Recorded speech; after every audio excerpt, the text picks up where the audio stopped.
If you cannot charge your Samsung Galaxy A37 to 100%, if you are stuck at 80%, 85, 90 or 95%, then in that case we need to go to settings. Over here in settings, you want to proceed to battery settings.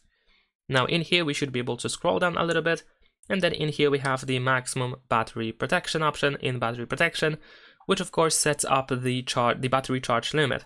So if you have this option set to 80%, then of course you will be able to charge only to 80%. If you want to completely disable the limit, you can for example use the basic battery protection, which allows you to charge to 100%.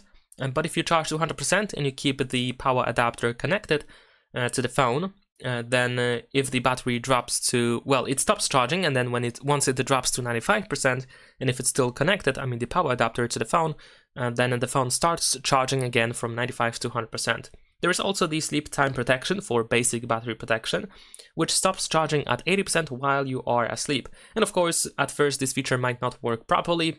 It might need some time to figure out when you are sleeping and for how long you are charging, when you are charging, and so on and so forth.